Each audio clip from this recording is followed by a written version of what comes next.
Hi guys, ఈరోజు మీ అందరికీ ఒక డిఫరెంట్గా బీరకాయ కర్రీ రెసిపీ షేర్ చేయబోతున్నాను.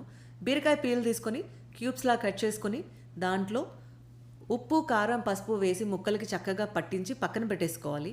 ఒక ప్యాన్లో ఆయిల్ యాడ్ చేసుకొని ఆయిల్ హీట్ ఎక్కిన తర్వాత medium spice green chillies add చేసుకొని ఒక 4, 2 వెల్లుల్లి రుబ్బలు అంటే గార్లిక్ కూడా చక్కగా ఫ్రై చేసుకొని మిక్సీ జార్లో తీసుకోవాలి. దీంట్లోనే 1 స్పూన్ కోకోనట్ అండ్ 1 స్పూన్ ఏంచి పెట్టుకున్న నువ్వుల పౌడర్ వేసుకొని వాటర్ లేకుండా గ్రైండ్ చేసుకోవాలండి. మీ దగ్గర ఫ్రెష్ కోకోనట్ ఉంటే వాడేయచ్చు.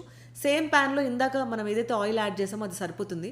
దాంట్లోనే cumin seeds, mustard seeds, chop చేసుకున్న ఆనియన్స్ వేసుకుని చక్కగా ఫ్రై అయిన తర్వాత ఏదైతే పచ్చి ముక్కలకి మసాలా పట్టించి పెట్టామో ఈ తాలింపులో వేసేసుకొని ఒక 2 నుంచి 3 నిమిషాలు ఉడికిన తర్వాత మనం ఏదైతే మసాలా గ్రైండ్ చేసుకున్నామో దీంట్లో యాడ్ చేసుకొని మీడియం ఫ్లేమ్ పైన 8 నుంచి 10 నిమిషాలు ఉడకనిచ్చారంటే వేడి వేడి అన్నంలో సూపర్ ఉంటుంది. ట్రై చేయండి, మీకు ఎలా కుదిరిందో కామెంట్ చేయండి. నాకైతే ఫుల్గా నచ్చింది. మీకు కనుక ఈ రెసిపీ నచ్చినట్లయితే తప్పకుండా ఒక లైక్ చేసి మరి ఎంకరేజ్ చేయడం మర్చిపోవద్దు. కొత్తగా ఎవరైనా చూస్తున్న వారైతే మన ఛానల్ని మోర్ వీడియోస్ కోసం సబ్స్క్రైబ్ చేసుకోవడం మర్చిపోవద్దు. Thank you for watching.